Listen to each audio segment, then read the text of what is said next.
13ರಂದು ಮುಖ್ಯಾಧ್ಯಾಪಕ ಹುದ್ದೆಗೆ ಪದೋನ್ನತಿ ಹೊಂದಿ ಪ್ರಸ್ತುತ ಸರ್ಕಾರಿ ಹಿರಿಯ ಪ್ರಾಥಮಿಕ ಶಾಲೆ ಹಿತ್ತಲಹಳ್ಳಿಯಲ್ಲಿ ಸೇವೆ ಸಲ್ಲಿಸಿ 2025ರ ಏಪ್ರಿಲ್ನಲ್ಲಿ ಸೇವಾನಿವೃತ್ತಿಯನ್ನು ಹೊಂದಿರುವುದು. ಶೈಕ್ಷಣಿಕ ಉನ್ನತಿಗೆ ಶ್ರಮಿಸಿ ವಿದ್ಯಾರ್ಥಿಗಳ ಜೀವನ ಕೌಶಲ್ಯಗಳಿಗೆ ದಾರಿಯ ದೀಪ ಆಗುವುದರ ಜೊತೆಗೆ ಸಾಹಿತ್ಯ ಕ್ಷೇತ್ರದಲ್ಲೂ ಛಾಪು ಮೂಡಿಸಿ ಹಾಡುಗಾರಿಕೆ, ಕವನ ರಚನೆ, ಮಕ್ಕಳ ಸಾಹಿತ್ಯ ಹವ್ಯಾಸವನ್ನಾಗಿ ಮಾಡಿಕೊಂಡಿರುವುದು.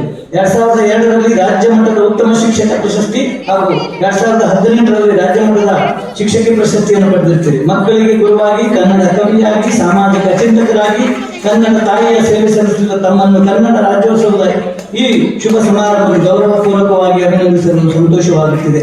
ನಮ್ಮ ನುಡಿ ಸೇವೆ, ನಾಡು ಸೇವೆ ಹೀಗೆ ನಿರಂತರ ಸಾಗಲಿ. ಭಗವಂತನು ನಮಗೆ ಇನ್ನೂ ಹೆಚ್ಚಿನ ಸ್ಥಾನಮಾನ, ಕೀರ್ತಿ, ಗೌರವ, ಆರೋಗ್ಯ, ಐಶ್ವರ್ಯಗಳನ್ನು ದಯಪಾಲಿಸಲಿ ಎಂದು ಪ್ರಾರ್ಥಿಸುತ್ತಿದ್ದೇವೆ. ಶ್ರೀ ಪ್ರಮೋದ್ ಹೆಗಡೆ, ಅಧ್ಯಕ್ಷರು ಸಂಕಲ್ಪ ಸೇವಾ ಸಂಸ್ಥೆ.